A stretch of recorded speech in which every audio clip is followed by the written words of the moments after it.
কাকদ্বীপে প্রশাসনের নির্দেশে বন্ধ সিএএ ক্যাম্প। চ্যালেঞ্জ ছুড়ে পুনরায় খুললেন বিজেপি নেত্রী প্রিয়াঙ্কা টেবরিয়াল। দক্ষিণ 24 পরগনার কাকদ্বীপ জুড়ে নাগরিকত্ব সংশোধনী আইন এবং এসআইআর নিয়ে আতঙ্ক ক্রমশই বাড়ছে। বাসিন্দাদের মধ্যে বিভ্রান্তি এমন পর্যায়ে পৌঁছেছে যে প্রতিদিনই ডজন ডজন মানুষ তথ্য জানতে বা ফর্ম জমা দিতে বিভিন্ন ক্যাম্পে ভিড় করছেন। এই পরিস্থিতির মধ্যে কাকদ্বীপ বাসন্তী ময়দানে এক সপ্তাহ আগে বিজেপির পক্ষ থেকে একটি সিএএ ক্যাম্প চালু করা হয়। উদ্দেশ্য ছিল স্থানীয় মানুষদের ফর্ম পূরণের সহায়তা করা। কিন্তু শাসক দলের পক্ষ থেকে অভিযোগ ওঠে যে ফর্ম ফিলআপের নাম করে মানুষের কাছ থেকে টানা 460 টাকা করে নেওয়া হচ্ছে এবং সেই অর্থের বিনিময়ে নাগরিকত্ব বিক্রি করা হচ্ছে। অভিযোগকে কেন্দ্র করে প্রশাসনের তরফে ক্যাম্পটি বন্ধ করার নির্দেশ দেওয়া হয়। প্রশাসনিক পদক্ষেপ এলাকায় আলোড়ন সৃষ্টি হয়, কারণ বহু মানুষ এই ক্যাম্প থেকেই নিয়মিত পরিষেবা নিচ্ছিলেন। এই টানাপোড়েনের মধ্যেই আজ বিকেলে হঠাৎ উপস্থিত হন বিজেপির রাজ্য আইনজীবী নেত্রী প্রিয়াঙ্কা টেবরিয়াল। তিনি সরাসরি অভিযোগ অস্বীকার করে প্রশাসনকে প্রকাশ্যে চ্যালেঞ্জ জানান। তার কথায়, ক্ষমতা থাকলে আবার বন্ধ করে দেখা। বিজেপি কোনো অতিরিক্ত টাকা নিচ্ছে না, শুধু 3টি এফিডেভিট সরকারি খরচে মানুষকে দিতে হয়। তিনি মুখ্যমন্ত্রীর প্রতি কটাক্ষ করে বলেন, লক্ষ্মীর ভান্ডার দিতে পারলে নাগরিকত্বের জন্য আবেদনকারীদের 500 টাকা করে কেন দেবেন না। প্রিয়াঙ্কা আরো হুঁশিয়ারি দিয়ে জানান, যদি আবার ক্যাম্প বন্ধ করা হয় তবে তিনি আগামীকালই হাইকোর্টে মামলার জন্য রওনা হবেন। তার আগমনের পর ক্যাম্প চত্বরে ভিড় বেড়ে যায়। প্রায় শতাধিক মানুষ লাইনে দাঁড়িয়ে সিএএ ফর্ম পূরণ করেন। কাকদ্বীপ থেকে রেবতী মালির রিপোর্ট, ডিএন নিউজ বাংলা। নিজে গিয়ে ওই সমস্ত জিনিস করতে পারবে। তাহলে আমি বলেছিলাম যে আমাদের সমাজেই যারা শিক্ষিত ছেলে মেয়েরা আছে তারা নিজের একটা অনুদান করে ওদেরকে হেল্প করবে, যাতে মানে ওরা এই প্রক্রিয়াটা কমপ্লিট করতে পারে। তো অনেকে এখানে আছে যারা সমাজে হিসাবে সোশ্যাল ওয়ার্কার, তারা এসেছে তাদের সামনে হেল্প করার জন্য। কিন্তু আমি শুনছি যে পুলিশ প্রশাসন বলছে যে এগুলো করতে দিবে না। আমি জিজ্ঞেস করতে চাই যে কি করতে দিবেন না? আপনি কি বলতে চাইছেন যে কেন্দ্রীয় সরকার বা ভারত সরকার যে নোটিফিকেশনটা বেরিয়েছে, যেটা অ্যাক্ট হয়ে গেছে, যেটা ল আছে, যেটা কানুন আছে, যে সমস্ত দুটো হাউসে পাস হয়ে একটা অ্যাক্ট হয়েছে, সে সিএ অ্যাক্ট কে আপনি বলছেন যে এখানে করতে দিবেন না? এত সহজ? এইটা আমি আপনাকে বলি, আমি সমস্ত জিনিস নিয়ে এসেছি। এখন এখান থেকে আমি থানাও যাব। এটা সব সমস্ত ভারত গ্যাজেটেড হয়ে এগুলো কানুন হয়েছে। গোটা ভারতবর্ষে সবাইকে মানতে হবে। তো পশ্চিমবঙ্গ ভারতবর্ষের হিস্সা আছে, আমি এটাই মানি। তো এটা কি করে বলছেন যে এখানে এটা ইমপ্লিমেন্ট হতে দিবেন না? এটা কি মুরগি বাজার আছে নাকি? পরিষ্কার এটা আইন হয়েছে, এটা ইমপ্লিমেন্ট হবে। আর যাদের ইচ্ছা, যারা চাইছে যে আপনারা সিএ এর মাধ্যমে যে যে এখানে লেখা আছে পরিষ্কার ভাবে, এখানে অলরেডি বলা আছে যে যারা ধর্মের কারণে প্রতারিত হয়ে ভারতবর্ষে এসেছে, হিন্দু, বুদ্ধিস্ট, শিখ, যারা পাকিস্তান, বাংলাদেশ এই জায়গা বা আফগানিস্তান থেকে এসেছে, ধর্মীয় কারণে প্রতারণা মানে সহ্য করে এখানে এসেছে, তারা এর মাধ্যমে নাগরিকতা পেতে পারে। অনলাইন তারা অ্যাপ্লাই করতে পারে। এবারে ওই অনলাইন যে সিস্টেম আছে অ্যাপ্লাই করার, তার জন্য আমরা এখানে প্রস্তুত আছি আপনাদের সহযোগিতা করার জন্য।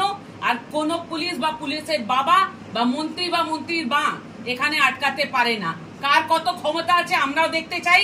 এখনই আমি পুলিশ অফিসারদের কাছে যাব, পরিষ্কার থানায় বলবো যে এটা আমরা করতে চলেছি আর আমরা করব। আপনি লিখিতে জানান কেন করতে পারি না।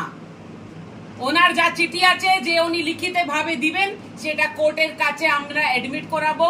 কোর্টে থেকে ওদের উপরে আমরা যদি দরকার পড়ে তাহলে অর্ডার করাবো। কেন কোন পুলিশ অফিসার এটাকে আটকাতে পারে না?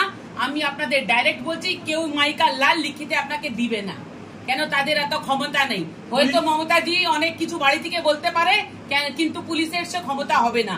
আর আপনাদেরকে বলে যাই, যতক্ষণ না পুলিশ বা ডিএম বা এসডিও বা বিডিও কোন লিখিত ভাবে আপনাদের কিছু না দেয়, ক্যাম্পটা বন্ধ হবে না। ক্যাম্পটা যেরকম চলছে সেরকমই চলবে। ম্যাডাম, এটা অভিযোগ উঠছে পয়সা নেওয়া হচ্ছে। আরে ভাই, যে লোকসভায় আমি দাঁড়িয়ে বলতে পারি কি 15 লক্ষ যদি ভোটার আছে, তার মধ্যে 5 লক্ষ ভুয়া ভোটার আছে, ঠিক আছে? সেখানে কি প্রভাব চলছে আপনারা বুঝতেই পারছেন। আর আমি বলতে চাই, এই হিন্দুদের দুশ্মন হয়ে দাঁড়িয়েছে কেন এই তৃণমূল সরকার? বাংলাদেশ থেকে ধর্মীয় প্রতারণা সহ্য করে যারা এখানে এসেছে, আজকে ভারত সরকার তাদেরকে নাগরিকতা দিতে চলেছে। তো আপনাদেরকে তো কেউ জোর করে ডাকেনি, এরা নিজে এসেছে এখানে যে আমরা সিএ এর মাধ্যমে নাগরিকতা নিব। তো তৃণমূল সরকারের ব্যথা ম্যাডাম টাকা নেওয়ার অভিযোগ উঠছে, বলছে 460 টাকা নিয়ে হিন্দুত্ব বিক্রি করা হচ্ছে, কি বলবেন? শুনুন, আমি একটা পরিষ্কার কথা বলি দেখি, সেই জন্য আমি এই ফর্মটা নিয়ে এসেছি। এই আপনারা দেখতে পারবেন, এটা একটা এক্সাম্পল আছে যিনি অ্যাপ্লিকেশন করেছিলেন। এখানে যা প্রসেস আছে সমস্ত ভর্তি করতে হয়। কাগজ ভর্তি করার পরে দুটো এফিডেভিট আছে, এই একটা এটা, তারপরে আর একটা এফিডেভিট যেটা অন্য একজন আপনাকে বলবে যে উনি আপনাকে চেনেন বা এরকম একজন লোকাল আপনাকে একটা এফিডেভিট দিবেন। তারপরে একটা এলিজিবিলিটি সার্টিফিকেট হয়, যে কোনো হিন্দু ধর্ম সংস্থান আপনাকে দিতে পারে। এরকম করে এই তিনটে যে জিনিস আছে আর এই একটা চারটা, এই সমস্ত কাগজপত্র করার জন্য যে প্রসেসিং চার্জেস লাগছে, যেরকম কোনো উকিল বসে লিখছে বা নোটারাইজ করছে, 30 টাকা 40 টাকা 50 টাকা যা লাগছে, সেটা নমিনাল একটা ফিস হচ্ছে। এখানে সবাই সোশ্যাল সার্ভিস করার জন্য বসেছে, তারা বসে আপনাদের জন্য ফিল আপ করে দিচ্ছে। এই 30 টাকা 50 টাকা 60 টাকা যা খরচা আছে সেটা দিয়ে মানুষ কাজ করছে। যদি এত ব্যথা হচ্ছে, আমি বলছি রাজ্য সরকারকে বলুন এই 500 টাকা দিয়ে সবাইকে এনরোল করিয়ে দিতে সিএ তে। কি অসুবিধা আছে? কি অসুবিধা আছে? আপনি যদি লক্ষ্মী ভান্ডার বলে 1500 2000 টাকা দিতে পারেন, আজকে নাগরিক হওয়ার জন্য মানুষকে 500 টাকার খরচা দিতে পারছেন না। আর বড় বড় কথা বলছেন এই চোর সরকার যে মানুষের অধিকারে টাকা খেয়েছে, সেসব ফালতু কথার কোনো দরকার নেই। পশ্চিমবাংলায় এই আইনটা লাগু হয়, তো সেই জায়গা থেকে সমস্ত জেলায় এবং সমস্ত বিধানসভায় সারা পশ্চিমবাংলা জুড়ে সেই ক্যাম্পগুলো হচ্ছে। এবারে ভারতীয় জনতা পার্টি মানুষের সুবিধার্থে যে সমস্ত শরণার্থীরা বাংলাদেশের ওপার বাংলা থেকে আমাদের এই ভারতবর্ষে এসেছেন তথা পশ্চিমবাংলায়, তাদেরকে নাগরিকত্ব দেওয়ার জন্যই এই সিএ ক্যাম্পে পয়সা নেওয়ার কথা। এটা যারা বলছেন যে সমস্ত আমরা দেখলাম যে আমাদের কাকদ্বীপে একটা সিএ ক্যাম্প হচ্ছে, সেখানে কিছু মিডিয়া ঢুকে গিয়ে এই একটা অপপ্রচার করছে যে টাকা নিয়ে নাগরিকত্ব দেওয়া হচ্ছে। আসল বিষয়টা হচ্ছে টাকা নিয়ে কোনো নাগরিকত্ব বিষয় না। 50 টাকার বিনিময়ে এই ফর্মটা ফিল আপ করতে হয়। পোটায় এই ফর্মটা ফিল আপ করলে নাগরিকত্ব পাওয়ার জন্য এই ফর্ম ফিল আপ করা হয়। এখান থেকে কোনো নাগরিকত্ব কার্ড দেওয়া হচ্ছে না, ফর্ম ফিল আপ করা হচ্ছে। এবারে সিএতে ফর্ম ফিল আপ করতে গেলে যে একটা সিস্টেম আছে যে 3টে এফিডেভিট করতে হয়, তার জন্য উকিলবাবুদের কাছে যেতে হয়, উকিলবাবুদের একটা ফিস থাকে, নোটারি করতে হয়, তার জন্য একটা ফি থাকে। তো সেইটাকে নিয়ে একসঙ্গে গুলিয়ে ফেলেছে।